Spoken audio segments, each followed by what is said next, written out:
1942, com o exército alemão a deslocar-se através da maior parte da Europa, a mais poderosa arma de terror de Hitler, a Gestapo, estava a funcionar em pleno, destruindo a oposição e implementando a solução final de Hitler, a exterminação dos judeus.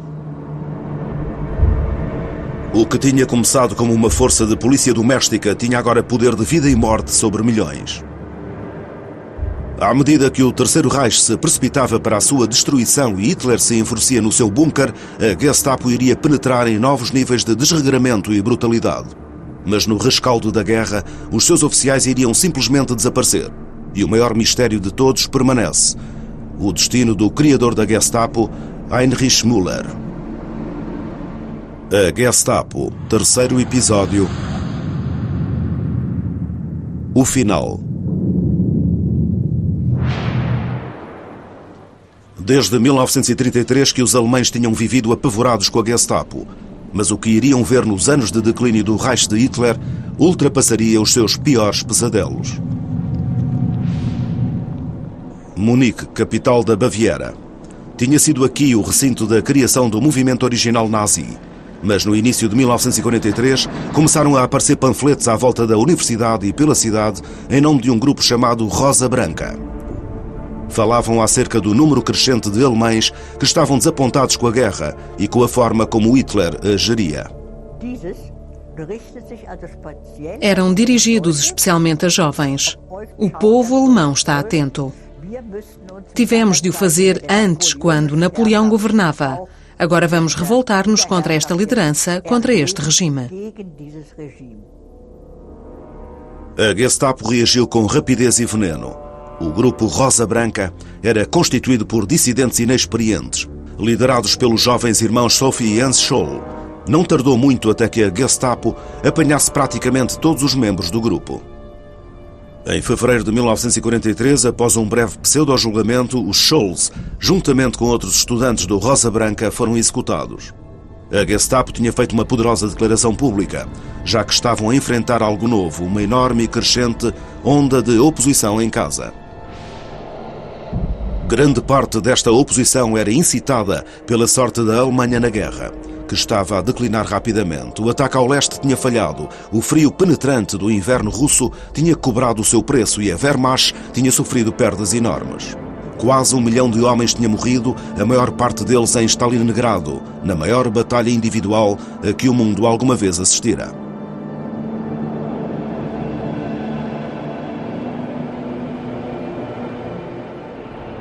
A retirada era inevitável. Muitos dos homens da Gestapo viram-se também eles a regressar à pátria.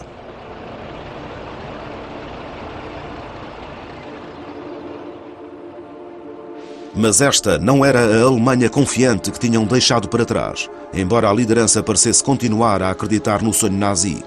O ministro da propaganda, Joseph Goebbels, continuava a apelar à guerra total. O chefe dos serviços secretos alemães, Walter Schellenberg, pertencia ao núcleo interno do partido nazi, um homem em contacto regular com o chefe da segurança, Heinrich Himmler. Os nossos líderes não tinham uma verdadeira percepção das condições no estrangeiro. As suas ações eram determinadas pelas limitadas visões políticas.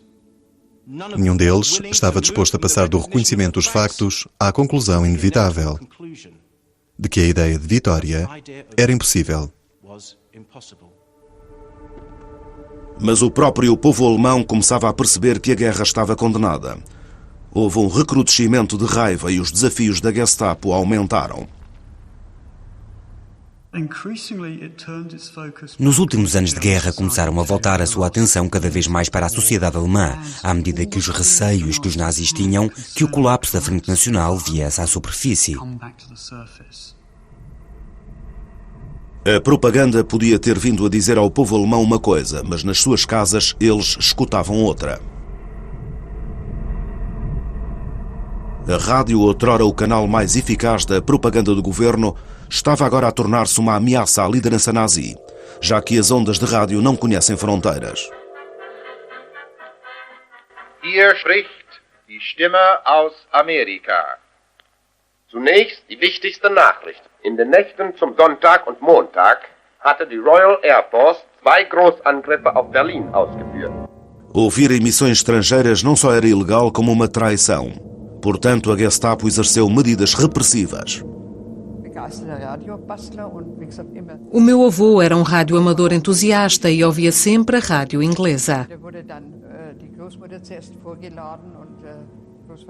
A minha avó foi intimada e o meu avô disse: "Eu vou contigo." E foi imediatamente preso pela Gestapo porque admitiu que tinha escutado a Rádio London.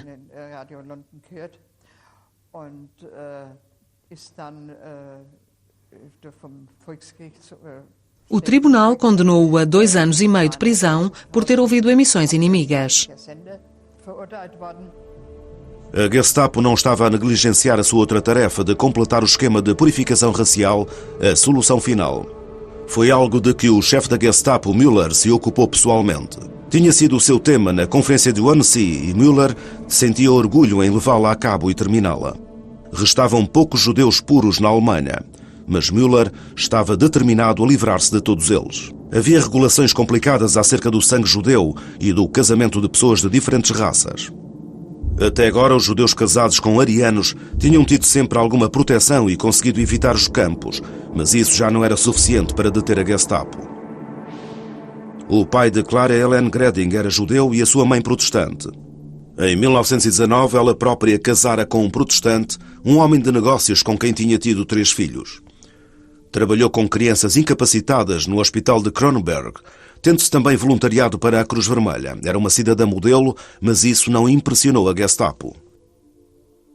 Os seus pais tinham sido ricos, mas a sua casa fora confiscada e transformada no quartel-general do partido nazi local. E a sua nova casa transformou-se também num alvo.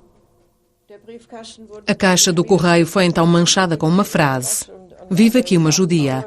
E onde havia um muro, no muro do jardim, foram pintadas grandes letras. A partir de 1939, como aconteceu com todos os judeus do Reich, Clara teve de acrescentar um nome extra em todos os documentos. Era Sara para as mulheres e Israel para os homens. Clara era cuidadosa em obedecer às regras. Até um dia, em 1943, quando se esqueceu de escrever o seu nome extra, Sara, no seu livro de racionamento. Foi uma distração, mas era a desculpa de que a Gestapo precisava. Um ano mais tarde, no dia 25 de maio de 43, a nossa mãe tinha de se apresentar na Gestapo, já que tinha recebido uma intimação. Viajámos juntas até Frankfurt Ocidental e depois separámo-nos. Eu fui até ao escritório e a minha mãe foi ao número 27 da Lindenstrasse, onde ficava a Gestapo.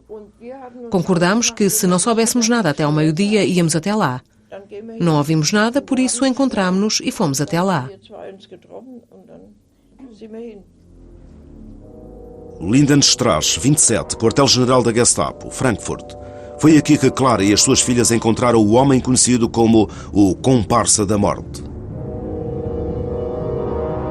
Heinrich Babb juntou-se à polícia prussiana em 1928. 9 anos mais tarde foi destacado para a Gestapo e trabalhava desde 1942 em Frankfurt como oficial para os assuntos judaicos. Mais tarde, testemunhas iriam prestar declarações sobre o facto de ele se ter gabado de ter aniquilado e exterminado 387 mulheres. Eu entrei, havia uma grande escadaria que tínhamos de subir até ao gabinete e um idoso com um pão sob os braços veio aos tombos pelos degraus e disse que tinha sido empurrado pelas escadas abaixo. Ele só queria saber se podia trazer um pouco de pão à sua mulher que se encontrava presa.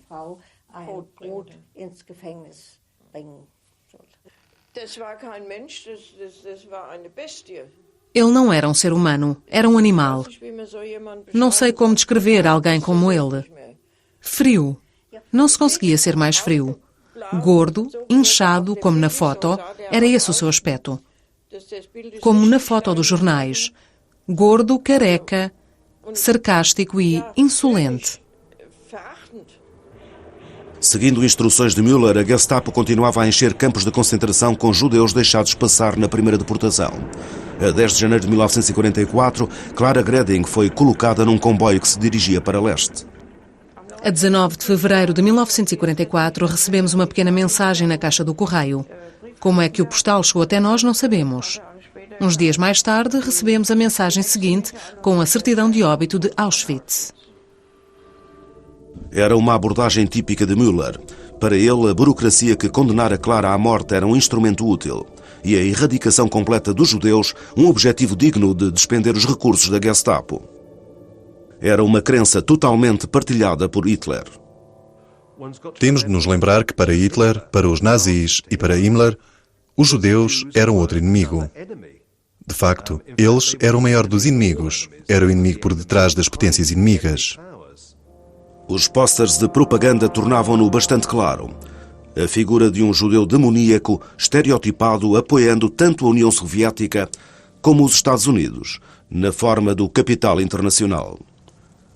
Ele transporta um chicote com o qual açoita os alemães. É uma inversão cruel dos factos, mas foi a mentira básica sobre a qual o Terceiro Reich foi construído. Portanto, para eles, era vital que o processo da solução final, a exterminação dos judeus, fosse prioritário, inclusivamente em relação às operações militares. E isto aconteceu uma e outra vez, quando os comboios que levavam reforços para a frente oriental eram desviados, mantidos em linhas de serviço, para que os outros comboios passassem para os campos da morte. Mas o zelo de Müller estava destinado a não ser recompensado, já que a guerra iria em breve exigir toda a atenção da Gestapo. Em 1944, a propaganda subiu de tom. Sem mais apoio da pátria, a vitória era impossível. Die Zahl unserer Soldaten ist dauernd größer geworden. Sie müssen in Anbetracht ihres harten Einsatzes besonders gut und ausreichend verpflegt werden. Auch die Zuteilung von zusätzlichen Lebensmitteln an Schwer- und Schwerstarbeiter sowie an Lang- und Nachtarbeiter der kriegswichtigen Industrien steigert den Nahrungsmittelbedarf. Os alemães estavam a pedir ajuda na sua pátria. Die Einschränkungen, die die Heimat jetzt auf sich nehmen muss, sind natürlich empfindlich, aber sie stehen in keinem Verhältnis zu den Opfern, die jeder Soldat an der Front täglich zu bringen hat. Mas não era assim tão fácil. Com a população cada vez mais em desacordo com o regime nazi, as palavras não eram o suficiente. A Gestapo começou por deter todos aqueles que não desejassem, obviamente, o arquétipo nazi. Aqueles que não se integrassem totalmente na comunidade de pessoas nazi. Quem quer que rejeitasse este ideal teutónico era suspeito. Quem quer que imitasse o estilo de vida do inimigo tornava-se de imediato no alvo da Gestapo, por traição. Nós tínhamos outros modelos. Tínhamos imagens nos jornais que os próprios nazis difundiam, onde nos baseávamos para criarmos a nossa imagem, com casacos e cabelos mais compridos. Era essa a nossa atitude. E é claro que isso era um tormento constante para os nazis. Era óbvio que não pertencíamos ao seu grupo. Estávamos a tentar distanciar-nos deles. Éramos loucos por jazz e dançávamos swing. Éramos apaixonados por dança. Mais tarde chamaram-nos os miúdos do swing.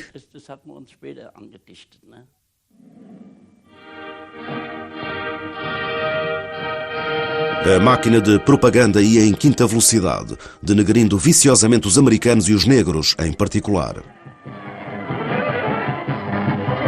Swing ist Trumpf. Wir befinden uns nicht etwa in Afrika, sondern in New York. Auf dieser Tanzkonkurrenz der Nigger werden Urwalderinnerungen als neueste Errungenschaften amerikanischer Zivilisation aufgefrischt.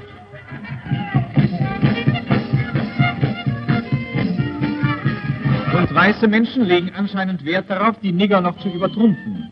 Das hier sind Teilnehmer einer Swing-Dauertanzkonkurrenz.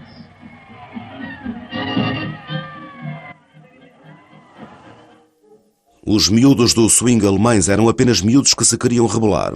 O swing era cosmopolita e relaxante, tudo o que os nazis rejeitavam. Mas foram acusados de minarem o seu país, de traírem os corajosos soldados da frente. Foi colocado nas transcrições dos interrogatórios que o que a juventude estava a fazer era uma ameaça ao Estado, montando conventículos fora da juventude hitleriana, ameaçando o Estado e a moral nacional, colocando a segurança do Estado em perigo e por aí fora. Foi a Gestapo que apanhou os miúdos do swing na sua rede. Apareceram duas figuras com chapéus, casacos compridos e com um carro e levaram-nos para a sede. Assim que chegamos, começaram a bater-me. E mais tarde, durante o interrogatório na cave, onde fomos fechados e interrogados, fomos pontapeados pela escada abaixo. Eles ficaram cada vez mais zangados. Queriam ouvir qualquer coisa específica que já teriam preparado, provavelmente já tinham escrito, para poderem informar Berlim da sua ação heroica, do que tinham encontrado no meio da juventude, como era subversiva e criminosa. Todavia, não lhes podia dar esse prazer. E quanto mais me espancavam, mais assustado ficava, porque pensava que devia haver alguma coisa de assustador por trás daquilo para as pessoas se comportarem daquela forma. A história repetia-se pela Alemanha inteira. Eu fui detido de um dia para o outro na cave do edifício da Gestapo e fiquei lá durante 20 dias, a altura em que fui libertado. Não houve qualquer acusação oficial por parte da Gestapo. Fui simplesmente preso.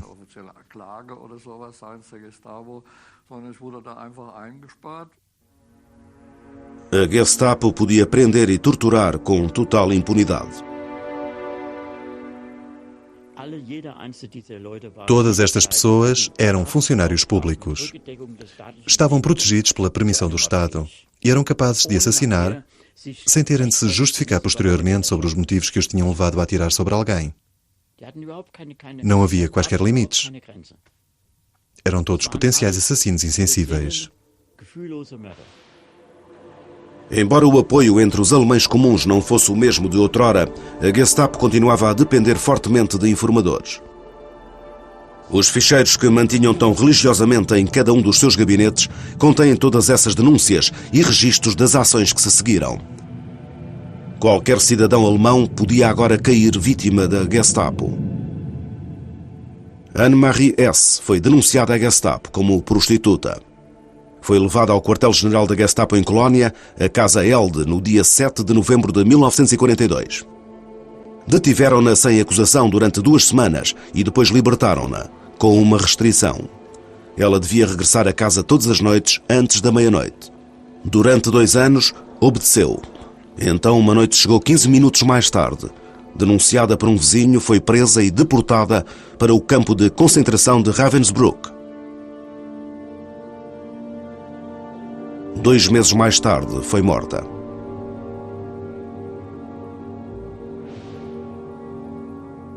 Mas estas perseguições de rotina disfarçavam o facto de que a Gestapo não estava a atingir o núcleo crescente da verdadeira dissidência alemã. Eles iriam em breve enfrentar um desafio que os dominaria por completo. A aposta dos nazis em conquistar a Europa tinha feito com que todos os seus homens fisicamente capazes fossem arrastados para as forças armadas alemãs. Na terra-pátria, a escassez de mão de obra era grave. As indústrias vitais, inclusivamente as fábricas de munições, estavam numa confusão. Os aliados resolveram o problema colocando mulheres trabalhadoras em quintas e fábricas. Mas a ideologia nazi, segundo a qual o lugar da mulher era em casa, não permitia isso na Alemanha. Em 1944, os bombardeamentos aliados tornaram o problema ainda mais premente. Uma solução tinha de ser encontrada. Für unsere Rüstungsindustrie und unsere Landwirtschaft wurden ferner als Ersatz für die zur Wehrmacht eingerückten Männer rund 2,5 Millionen ausländischer Arbeitskräfte herangezogen, die jetzt ebenfalls von uns ernährt werden müssen. Inicialmente, os trabalhadores eram voluntariamente recrutados, mas eram muito poucos para manter a maciça máquina militar alemã a funcionar.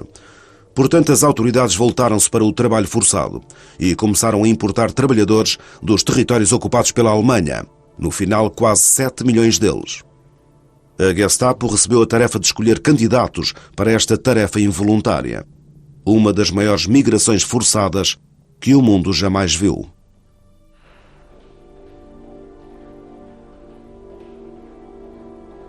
Helen Moskowitz era uma jovem combatente da resistência judaica que se tinha infiltrado secretamente no gabinete da Gestapo em Bruxelas.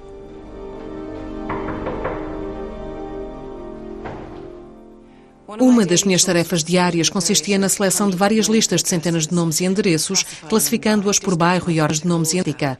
Os nomes eram de homens a serem recrutados para trabalhos forçados na Alemanha e deveriam receber ou já tinham recebido as temidas convocatórias. Alguns deles eram identificados para detenção, aqueles que não tinham respondido às convocatórias. E apesar de serem absolutamente necessários ao esforço de guerra alemão, estes trabalhadores estrangeiros eram tudo menos bem tratados. Vieram trabalhadores polacos e de outras nacionalidades para Breslau. Eu e o meu irmão reparámos que não eram seres humanos de segunda classe, mas sim de terceira classe. Eram rotulados com uma grande letra P, cozida nas suas roupas gastas. Víamos quão esfomeados estavam e como muita gente cuspia neles.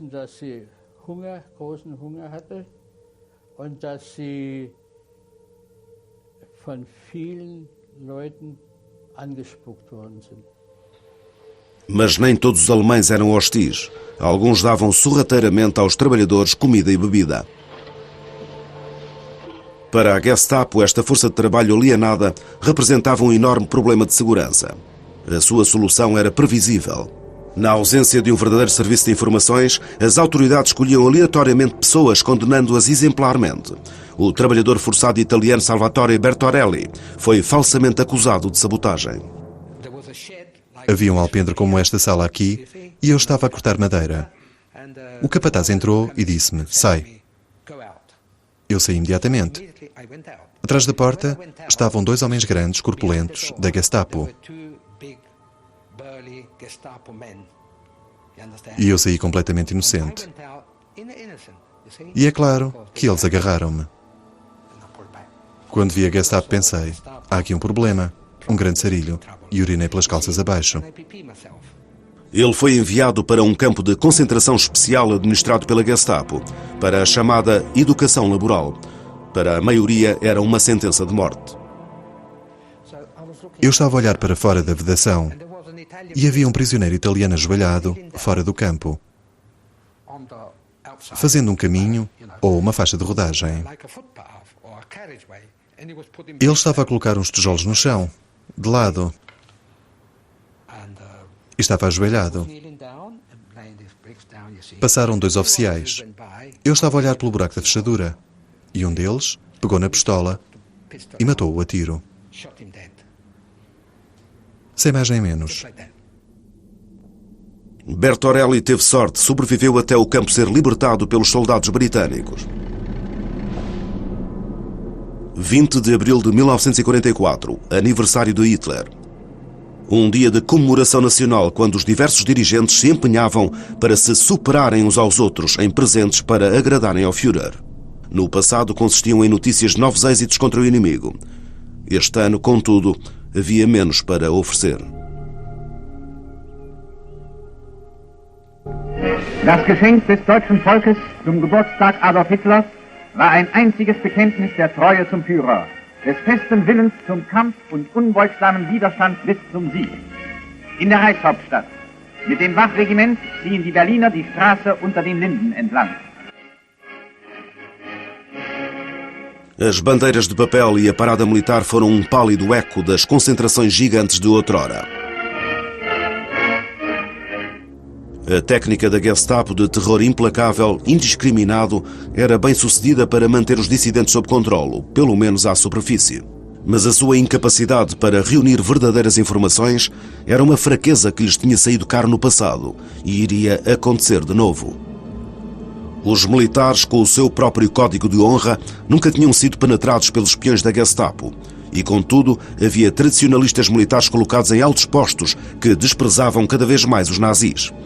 Estes dissidentes eram bem capazes de despistar a Gestapo e colocar uma bomba mesmo ao lado do próprio Hitler. 1944 era evidente que a Alemanha se dirigia para uma derrota humilhante. A Gestapo, apesar de inabalavelmente brutal, era cada vez mais arbitrária nas suas denúncias. Não conseguindo compreender o nível de raiva no interior do próprio exército, não tinham quaisquer suspeitas de que um grupo de soldados conservadores, sob a liderança do carismático conde Klaus von Stauffenberg, estava pronto para agir. Stauffenberg era o exemplo típico dos líderes militares desta trama. Não há dúvidas que era um cristão profundamente religioso. Mas não foram os elementos cristãos que o motivaram para o assassinato. Se tivesse sido assim, não teria esperado até 1944. Stauffenberg era, acima de tudo, um soldado apaixonado que via tudo de um ponto de vista da sua profissão. E foi o desastre militar que o levou para a oposição. A 20 de julho de 1944, Stauffenberg compareceu a uma reunião dos chefes do Estado-Maior conduzida por Hitler. Ele tinha a sua pasta com ele como era habitual, mas desta vez continha uma bomba. O destino uma vez mais escolheu um lado. Hitler mudou a reunião de um bunker em concreto para um alojamento em madeira acima do solo. Stauffenberg colocou a bomba e saiu, e ela explodiu. Mas a nova localização dispersou a explosão e, embora 4 oficiais tenham morrido, Hitler sobreviveu sem um arranhão.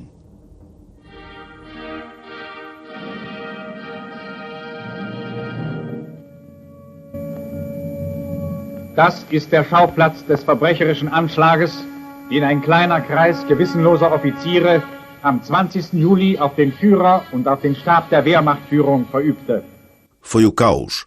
Nos momentos imediatamente a seguir ao ataque, Stauffenberg e os conspiradores acreditaram que Hitler estava morto. Entraram em ação efetuando detenções, ocupando edifícios importantes e mobilizando tropas. Mas alguma coisa estava errada. Segundo Stauffenberg, tudo corria lindamente. Os tanques estavam a caminho. Chegariam ao centro da cidade muito em breve. Então a atividade principal poderia começar. Como não tínhamos recebido quaisquer relatórios perturbadores acerca da atividade da Gestapo ou das SS, disse, está a acontecer muito pouca coisa. Vamos até à Prinz-Albert-Straße. Temos de eliminar Müller e Goebbels. Mas o chefe da Gestapo, Heinrich Müller, já tinha recuperado do choque do ataque. Os conspiradores eram fáceis de identificar e a Gestapo foi rapidamente no seu encalço. Assim que se soube que Hitler estava vivo e bem, os rebeldes perceberam que não tinham esperança. A maior parte dos cabecilhas, incluindo Stauffenberg, foram executados naquela mesma noite. A Gestapo sofria o tormento da humilhação de outro fracasso em proteger o Führer de um potencial homicídio. Prendiam e interrogavam todos os contactos e familiares dos que acreditavam estar envolvidos. Centenas foram enviados para os campos. Jakob Leonhard, um agente duplo suíço, estava numa prisão da Gestapo na altura. Soubemos do ataque a Hitler de 20 de julho de 1944. Mas, de qualquer forma, saberíamos que qualquer coisa de mal se tinha passado com os nazis. Foram feitas restrições na prisão. Qualquer relaxamento do regime ou tratamento especial foi imediatamente cancelado. Então, algo estranho começou a acontecer. Mulheres, idosas e mesmo crianças começaram a ser entregues à chamada custódia protetora. Durante dias, havia ecos por toda a prisão, dos gritos das mulheres a serem torturadas quase até à morte, que diziam querer ir para casa. Uma vez mais, pensávamos que a nossa hora tinha chegado. Esperávamos a qualquer momento sermos liquidados em massa, só para darmos lugar a mais camaradas de raça alemã. Alguns dos casos da conspiração Stauffenberg chegaram ao tribunal, mas apenas por uma questão de propaganda. A Gestapo tinha estado acima dos tribunais durante 11 anos. Como Jakob Leonhard já tinha descoberto, a palavra da Gestapo constituía juiz, júri e carrasco. Os tribunais estavam lá simplesmente para carimbar o que a Gestapo tivesse dito e ao mesmo tempo para humilhar as suas vítimas e proferir sentenças cada vez mais pesadas. Os membros do tribunal regressaram à sala de audiências, em silêncio e sem chapéu. Acusado, começou o presidente. Levante-se, aceite o nosso julgamento e os seus fundamentos. Não há provas diretas de nada do que vem acusado. Contudo, pode muito bem assumir-se que você é culpado. O Tribunal do Povo condena-o por isso à morte na guilhotina. A sentença deverá ser executada imediatamente. Os bens do acusado serão confiscados. Não havia nenhuma hipótese de que qualquer dos conspiradores pudesse receber algo semelhante a um julgamento justo. A sua única esperança era fugir ou passar à clandestinidade. Quem não tivesse sido sumariamente executado cairia nas mãos da Gestapo numa questão de horas.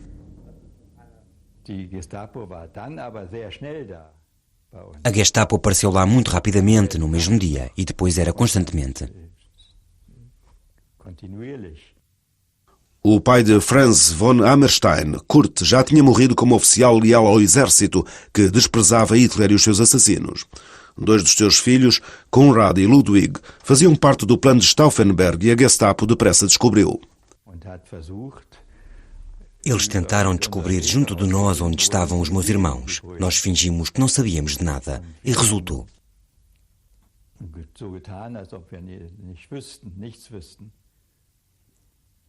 Mas depois, no início de agosto, eu fui preso e em outubro foi a vez da minha mãe e das minhas 2 irmãs. Eu fui levado para a prisão da Gestapo, na Lehrterstrasse. A família von Hammerstein conseguiu de alguma forma guardar o seu segredo e os irmãos nunca foram apanhados. Alguns escaparam à rede. Hans Bern Gisevius conseguiu atravessar para a Suíça dolorosamente consciente do destino dos outros. Dia e noite, quando comiam, mesmo quando caminhavam para o cadafalso, estavam acorrentados de pés e mãos. Não eram tão bem alimentados ou tratados com tanto cuidado como os criminosos de guerra de Nuremberg. Mas não é possível descrever o tipo de interrogatório que era praticado na Prinz-Albert-Strasse. Sabemos, contudo, que esses homens martirizados mantiveram heroicamente o seu silêncio. Mesmo assim, não deve ter sido fácil morrer entre as gargalhadas trucistas dos homens da Gestapo. O banho de sangue do chefe da Gestapo, Müller, era a sua vingança pelo fracasso da sua organização em evitar o ataque. Mas os dias do seu reinado mortal já estavam contados. Nos finais de 1944, os bombardeamentos aliados destruíram a sede da Gestapo na Prinz-Albert-Strasse, mas não pararam o seu trabalho. Grupos de oficiais reconstituíram-se à volta de bases improvisadas, continuando praticamente como antes. Mas os aliados estavam a aproximar-se. À medida que se aproximava o dia de ajuste de contas, os oficiais da Gestapo começavam a sentir algo bastante familiar às suas vítimas: o arrepio de medo. 1945, o tempo para a Gestapo tinha-se praticamente esgotado. Os campos de concentração continuavam cheios. Alguns dos prisioneiros tinham sido mantidos vivos para pseudo-julgamentos planeados para a celebração da vitória final nazi. Incluíam proeminentes ativistas anti-hitlerianos, entre eles homens do exército cristãos e Georg Elser, o carpinteiro que tinha tentado assassinar Hitler em 1939. Com a vitória como uma esperança perdida, o sempre eficiente chefe da Gestapo, Heinrich Müller, não esperou para emitir uma ordem para o comandante do campo. Elser e os outros foram mortos a tiro no dia 9 de abril, dias antes do campo ser libertado. À medida que os tanques do Exército Vermelho se aproximavam, Hitler emergiu apenas uma vez mais do seu bunker para inspecionar o que tinha restado dos seus sonhos. Foi acompanhado por Müller, mas Müller não pretendia ser visto pelo Reich com o seu Führer. Ele é recordado por dizer: "Conheço os métodos russos, não faço a mais pequena intenção de ser feito prisioneiro pelos soviéticos." Müller desapareceu depois no meio do caos do posterior ataque russo. O seu chefe, Heinrich Himmler, chefe das SS e cofundador da Gestapo, também tentou escapar. Foi capturado por soldados britânicos. In Lüneburg lies the body of the most hated man in Europe, Heinrich Himmler, chief of the Nazi secret police and the savage SS troops. Captured while posing as a civilian, Himmler was carrying tiny vials of poison. Under examination, he bit into one concealed under his tongue. Propped up for official photographs, this Nazi who terrorized the continent has met in violent death his proper end. Hermann Göring, o primeiro chefe da Gestapo, também foi capturado. Enfrentando uma sentença de morte nos julgamentos de Nuremberg em 1946, também ele engoliu uma cápsula escondida de cianeto. Matou-o e transformou o seu cadáver em verde-vivo. Assim acabou a Gestapo, a arma mais mortífera de Hitler. A espada tinha sido quebrada. Mas o que acontecera aos oficiais da Gestapo que durante tanto tempo tinham reinado acima da lei? aqueles que tinham torturado, detido e matado sem relutância ou constrangimento. Alguns foram levados perante a justiça. Heinrich Babb, o oficial para os assuntos judaicos da Gestapo em Frankfurt, que deportou Clara Greding, foi levado a julgamento na sua cidade natal, Frankfurt. Era acusado de deportar judeus bem como ciganos para os campos da morte no leste. Foram chamadas testemunhas que prestaram depoimento sobre a brutalidade com que ele tratava as vítimas. Ele negou tudo. Toda a força de polícia, incluindo as agentes femininas, estava envolvida nas evacuações em massa. Havia cerca de 40, 50 polícias regulares, oficiais financeiros e de racionamento. Seguíamos as orientações do Gabinete de Segurança do Reich à letra. Obedecer às ordens não foi aceito como defesa. Babb esteve envolvido na deportação de umas 20.000 pessoas entre 1941 e 42. Foi considerado culpado e condenado, permanecendo na prisão até 1972, muito depois da maior parte de outros nazis terem sido libertados. Oswald Gundelach, que tinha enviado deportados de Würzburg de comboio para os campos da morte na Polónia Oriental, passou sem ser detectado até 1947, quando foi preso por americanos. Foi acusado de perseguir e matar tripulações de bombardeiros dos Estados Unidos que tinham sido abatidos, um exercício preferido da Gestapo. No seu julgamento não houve menção ao seu papel nas deportações. Mesmo assim, foi condenado à morte. Mas a sua sentença foi comutada em prisão perpétua em Landsberg am Lech. Em 1953 foi libertado, tendo cumprido apenas 6 anos. No ano seguinte, Oswald Gundelach estava de volta ao uniforme. Juntou-se à polícia regular, o seu registro de guerra e a condenação não constituíram impedimento. Foi promovido a superintendente e reformou-se em 1963. O seu certificado de aposentação agradece os seus 40 anos de serviço. 40 anos que incluem o seu tempo como oficial da Gestapo, deportando homens, mulheres e crianças para os campos da morte e assassinando tripulações de bombardeiros aliados. Kurt Lischka tinha sido chefe da Gestapo primeiro em Colónia, depois em Paris, onde fora responsável por deportações de judeus e pela prisão e tortura de combatentes da resistência. Depois da guerra regressou a Colónia, onde viveu tranquilamente nos subúrbios, até que foi detectado em 1971 pelos caçadores parisienses de nazis Serge e Beat Krausfeld. Embora tivesse sido condenado à revelia por um tribunal militar aliado em França, uma subtileza legal não permitia que Lischka fosse julgado na Alemanha.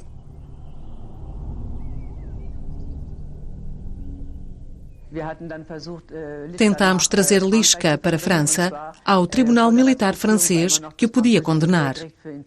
Queríamos trazê-lo a Paris, ao seu antigo gabinete na Rue des Saussayes, e dizer inclusivamente aos jornalistas que Lischka estava de volta à França e que as autoridades francesas deviam prendê-lo e julgá-lo. A tentativa de o levar para a França falhou, mas a pressão efetuada pelos Klarsfeld conduziram a uma mudança na lei alemã e, em 1978, ele foi finalmente levado a julgamento na Alemanha, num espetáculo de publicidade mediática. 35 anos depois dos seus crimes, foi condenado a 10 anos de prisão. Quando vi o Lischka, pensei, que figura covarde. Desprezível que ele era. E tive de pensar, este homem tomou decisões de vida e morte.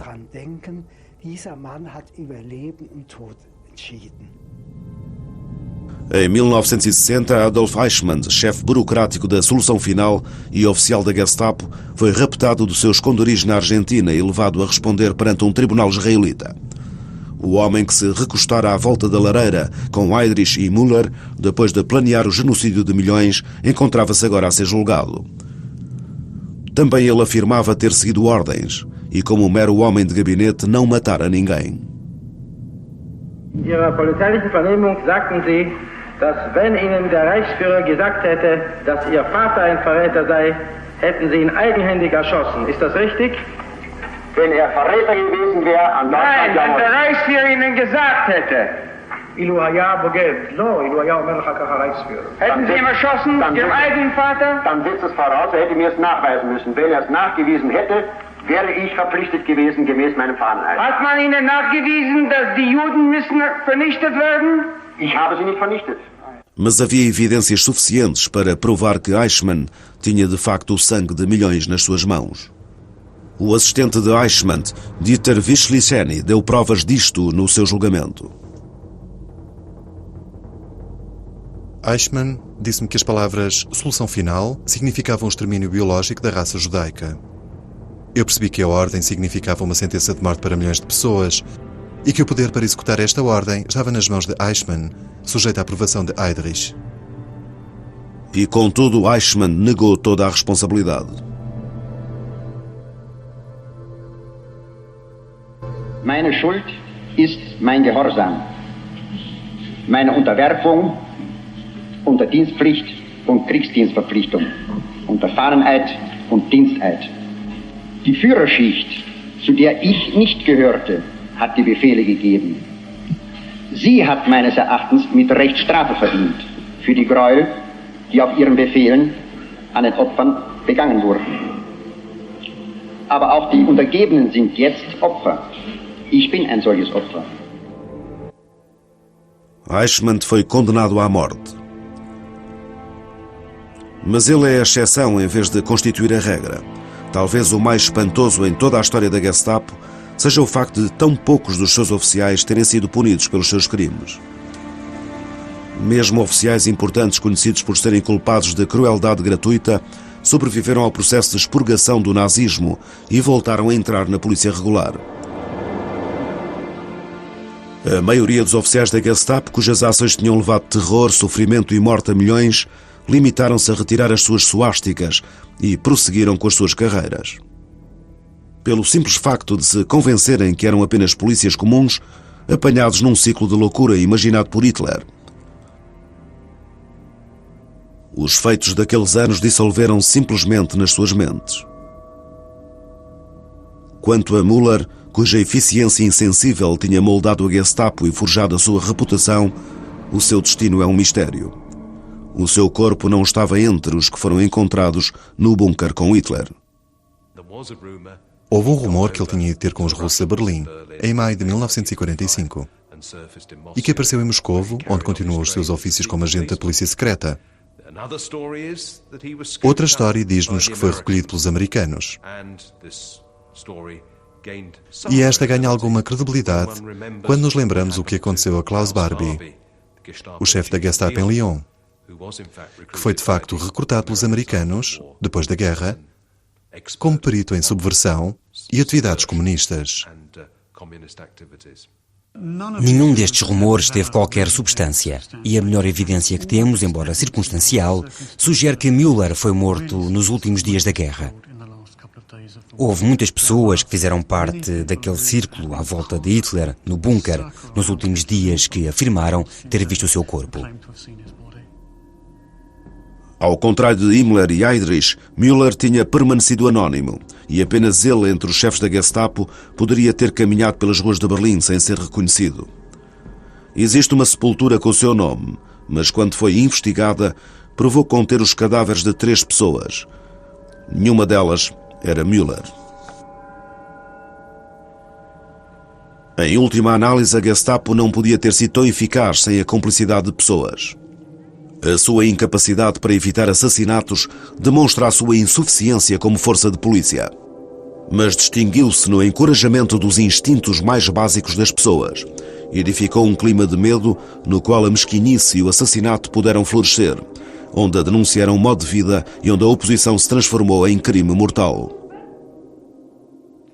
Da minha experiência de 12 anos de nazismo, não posso deixar de afirmar que a culpa alemã existe, é uma realidade. Todos nós caímos em caminhos perigosos, diabólicos. Fomos culpados de não termos conseguido perceber, de cegueira obstinada, de obediência pouco sensata.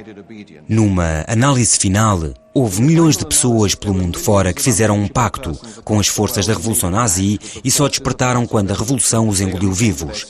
Não tenho a intenção de dar uma palmadinha nos meus ombros ou dos meus amigos e dizer: Pelo menos fizemos o que pudemos.